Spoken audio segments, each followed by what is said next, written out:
Banking sector में भारत के HDFC bank ने पूरी दुनिया में अपनी उपस्थिति दर्ज करवाई है और वह इस सेक्टर में बड़ा प्लेयर बन गया है। अर्बन सेक्टर से रूरल सेक्टर की ओर बढ़ते कदम के बारे में बैंक के कमर्शियल एंड रूरल बैंकिंग के ग्रुप हेड राहुल श्याम शुक्ला से खास बातचीत की हमारे वरिष्ठ संवाददाता कमल जैन ने। बैंकिंग सेक्टर में जिस बैंक ने बदलाव किया है वह बैंक है एचडीएफसी बैंक। 1994 से 2024 यानी 30 साल का सफ़र बैंक ने कई नए इनोवेटिव आइडियाज़ के साथ अपने सेक्टर में जगह बनाई है।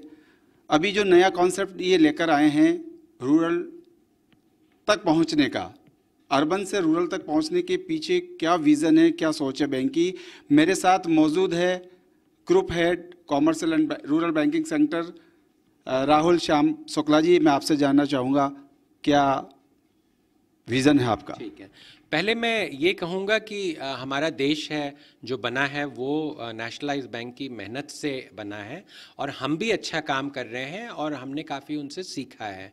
दूसरा, अगर आप देखेंगे कि बैंक कैसे ये नेचुरल एक प्रोग्रेशन है। जब हमने काम अपना चालू किया तो हम लोग एक कॉर्पोरेट और अर्बन एरिया में थे और उसके बाद फिर हम एमएसएमई में गए, फिर हम एग्रीकल्चर में चले गए। और अगर जोग्राफिकली आप देखेंगे तो पहले हम मेट्रो और अर्बन में थे, फिर हम सेमी अर्बन में गए और अब हम रूरल में गए।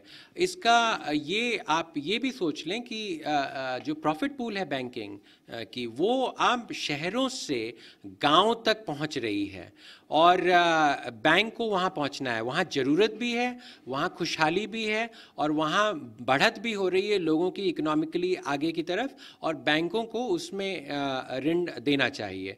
मेरे हिसाब से मैं आपको कहूँगा कि ऋण क्या है। ऋण तो वो ग्रीस की तरह है जो कि आप चक्के में लगाते हैं तो साइकिल तेज चलती है। तो जब आप ऋण देते हैं तो वो जीडीपी में थोड़ी और तेजी करती है और जहां 60% लोग रहते हैं हमारे रूरल क्षेत्रों में वहां बैंकों को जाना चाहिए। हमारा इसमें जो तजुर्बा है वो बहुत ही अच्छा रहा है, ग्रोथ का या एनपीए लेवल्स का या अर्निंग्स और इनकम का। और उसके साथ ये भी संतुष्टि है कि देश ने हमें कितना कुछ दिया है आईआईटी या आईआईएम में पढ़ाई करते हुए और हम उसको रिटर्न कर रहे हैं। ये भी एक थोड़ी सी संतुष्टि होती है। 30 साल का यह सफ़र, इसको आप किस तरह से देखते हैं और आगे की क्या फ्यूचर प्लान है बैंक के?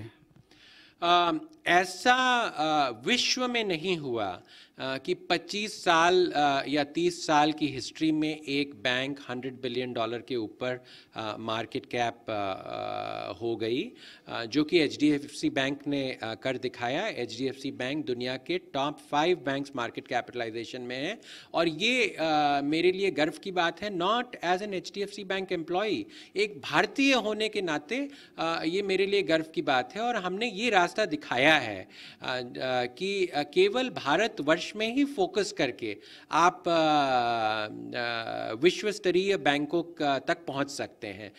हमारा फोकस बड़ा सिंपल है कि हमें ऋण देना है, लोगों की आर्थिक सहायता करनी है और उससे बैंकिंग को बढ़ाना है। हम डीप जियोग्राफी में जाते जा रहे हैं, छोटी छोटी जगहों में जाते जा रहे हैं। आज एसएमई क्षेत्र में हम नंबर 1 बैंक हैं। क्यों? क्योंकि वहाँ पे जॉब क्रिएशन 60% एसएमई से होती है। हमें लगता है कि साल में जो हम ऋण वितरण करते हैं इस क्षेत्र में उससे करीब 10 से 15 लाख नए रोजगार पैदा होते हैं। तो ये हम देश की सेवा में ये हमारा कार्य है। दूसरा, जो भी बिजनेस करता है उसको मूवमेंट करना है, तो लॉजिस्टिक्स में हमारा बहुत फोकस है। इसलिए कमर्शियल व्हीकल या छोटी टेम्पो वगैरह इसकी फाइनेंसिंग में भी बैंक आज अग्रणी है। और तीसरा, कृषि में ये हमारा बहुत बड़ा फोकस है। अगर आप 3 साल पहले देखें तो हमारी पोजीशन नंबर 7 थी इसमें। पिछले साल हमारी पोजीशन 31 मार्च को नंबर 4 थी और बैंक का ये लक्ष्य है कि मतलब अगले 2-3 सालों में टॉप 2 बैंक्स में पहुंच जाएं। ये हमने देर से शुरुआत की तो हमें समय लग रहा है, लेकिन जैसे जैसे हमारा एक्सपीरियंस बढ़ रहा है और हमारे साथी आगे बढ़ रहे हैं, पूरी कॉन्फिडेंस से हम आगे बढ़ते जा रहे हैं। भारत के बैंकिंग सेक्टर में विश्वास का दूसरा नाम है एचडीएफसी बैंक। राजस्थान की बात करें तो इस कैलेंडर वर्ष में कुल ब्रांचें 500 तक करने की योजना है। कैमरा पर्सन विनोद के साथ कमल जैन, एवन टीवी जयपुर।